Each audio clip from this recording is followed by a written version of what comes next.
కూటమి సర్కార్పై ఫైర్ అయ్యారు మాజీ మంత్రి విడదల రజని. అమరావతి నిర్మాణం పేరుతో భారీ కుంభకోణానికి తెరలేపారంటూ ఆరోపించారు. కూటమి సర్కార్ దోపిడీని ప్రశ్నిస్తే రాజధానికి వ్యతిరేకమంటూ వైసీపీపై తప్పుడు ప్రచారం చేస్తున్నారని విడదల రజని విమర్శించారు. ఏపీలో కూటమి సర్కార్ అధికారంలోకి వచ్చిన 2 ఏళ్లలో దాదాపు 3 లక్షల కోట్ల రూపాయలు అప్పు చేశారని ఆరోపించారు.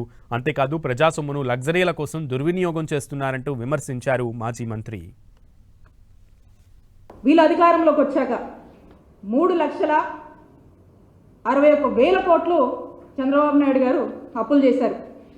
మరి అప్పులు చేసిన డబ్బులు ఏం చేస్తున్నారు? ఏమైనా స్కీమ్స్ ఇస్తున్నారా? అది లేదు. సరే, ఇన్ని డబ్బులు తెచ్చారు కదా, ఒక కొత్త పెన్షన్ ఇవ్వచ్చు కదా, దాని మీద కూడా ధ్యాస లేదు. మరి డబ్బంతా ఏం చేస్తున్నారో వాళ్ళకే తెలియాలి. జల్సాలు, లగ్జరీస్కి, కంఫర్ట్స్కి ఎక్కడా కూడా తగ్గకుండా ముగ్గురు ఇష్టం వచ్చినట్టుగా స్పెషల్ ఫ్లైట్లు, స్పెషల్ హెలికాప్టర్స్ వీటిలో తిరుగుతూ ఉన్నారు. ఆటో ఎక్కినట్టే అటు వెళ్తే ఇటు వెళ్తే అటు వెళ్ళినా ఇటు వెళ్ళినా ఎక్కడికి పడితే అక్కడికి ఫ్లైటు, ఇష్టం వచ్చినట్టుగా.